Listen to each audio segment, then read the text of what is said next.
Greedfall 2, The Dying World, is a love letter to Dragon Age Origins.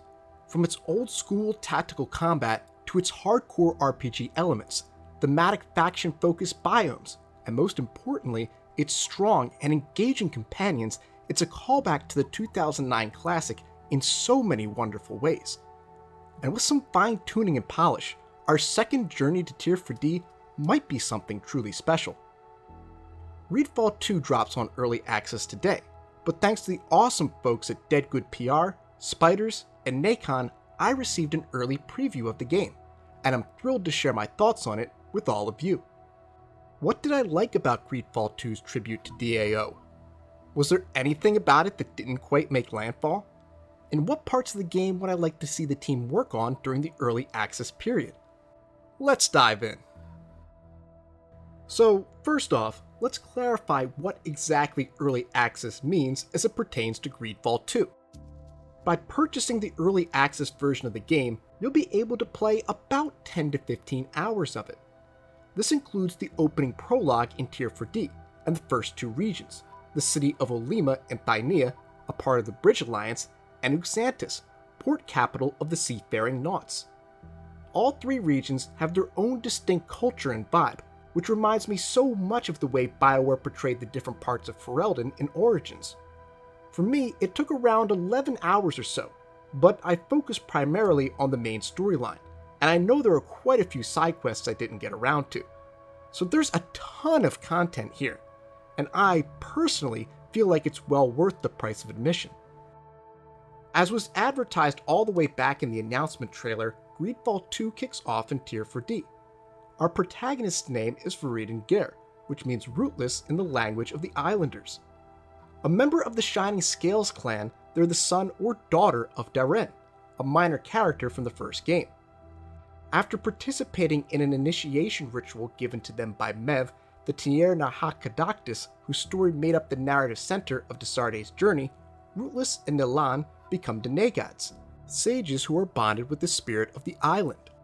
As they're leaving the ritual cave, however, Rootless, Nilan, and their companion Shada walk into an ambush by the Bridge Alliance. Their mentor Toflan is shot and killed, and they themselves are captured and tossed aboard a ship bound for Gakane, the old continent. During their brutal journey across the sea, Shada dies, and Rootless and Nilan are both experimented on. Upon arrival in Olima, they're thrown into a cell, where they're rescued by the combined efforts of Sybil de Vespe, a member of the roguish family from the DLC, and Alvida, a Naut who helped our protagonists survive the voyage by bringing them water. A trip through the sewers that reminded me a little bit of the opening of Oblivion then ensues, at which point our protagonist meets Ludwig, a smuggler who helps them find some fellow islanders. For a brief time, it seems like Rootless has found a place where they can, perhaps, put down roots.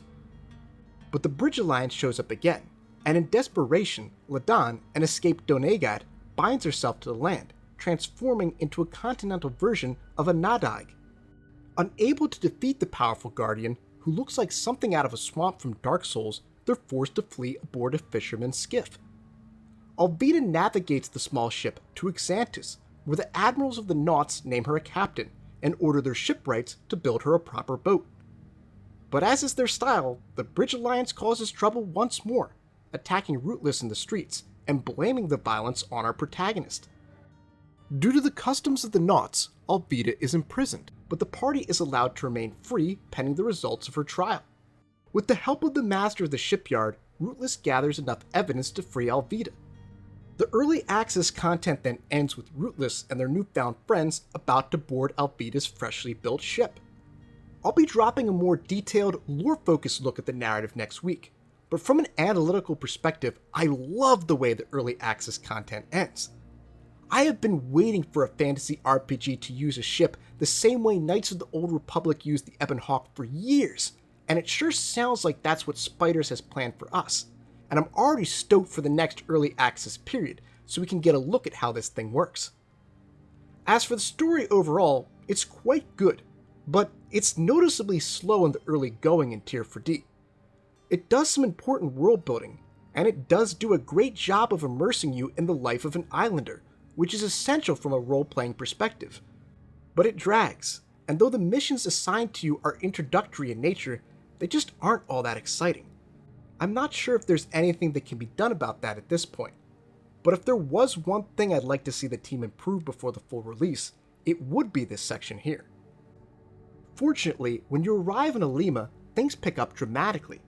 Companions join the party at a frantic pace that reminded me of arriving in Lothering in Origins, where you could recruit Liliana and Sten. And how are the companions? Well, honestly, they're my favorite thing about Greedfall 2.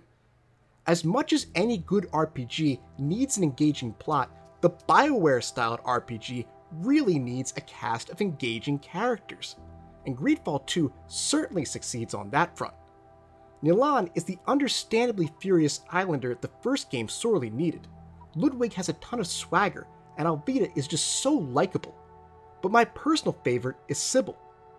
Making the merchant congregation's in-game rep a Devesp was a bold choice, and she gives an interesting look at how that family's style could be applied to more altruistic ends.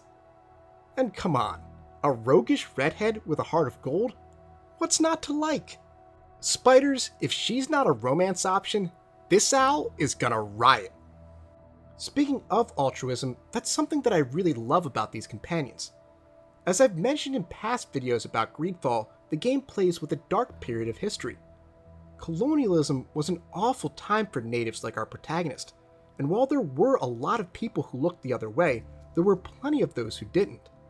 All of the companions are people who know what's happening to the natives is wrong, and want to do something about it. There's something charming about that, about a group of people who just want to do the right thing. It's also an interesting reversal of the typical RPG format. Usually the protagonist is the one who recruits companions to their cause, or attracts them naturally because the purpose of their mission is so great, so noble, so important. Here, the companions are joining Rootless because they want to help them, personally. Unfortunately, this does cut both ways. One of the things that the early access version does struggle with is its narrative direction. In Tier 4D, it might be slow, but you know clearly why you're doing what you're doing. In Alima, it feels like you're completing a series of quests from a DM. A good DM, but one who hasn't quite figured out what the macro plot is going to be just yet. Returning to Tier 4D might be it, and if so, it would be a strong motivation for Rootless. But I do hope that we get a more pointed look at the main quest once we board Alvida's ship. Another thing that's great about Greedfall 2 is the general world building. I loved the setting of the first game, but many of the main factions boiled down to tropes. The Bridge Alliance and Teleme were a metaphor for the struggle between science and religion. The Devesps were cutthroat and unscrupulous, and the main story went out of its way to suggest that you make Dunkus, the most peaceful of the clan chieftains, the next High King. Whether it's Sybil's nature as a force for chaotic good, the honesty about the terrible treatment of native people, or the nuanced portrayal of the Bridge Alliance, which we now know is made up of several factions, one of which has it out for us, Greedfall 2 matures its storytelling in so many ways, and it's awesome to see. When it's all said and done, I think we may someday look at the first game as a Cliff Notes version of this Age of Discovery fantasy world, and the second as the one where the team really figured out how their universe works. And finally, let's talk about the biggest change in Greedfall 2, the combat. Rather than continue with the action-focused approach from the first game, Greedfall 2 takes it back to the old-school, tactical style used by games like Origins. If you've watched my videos on Dragon Age, you know I really enjoy that type of game.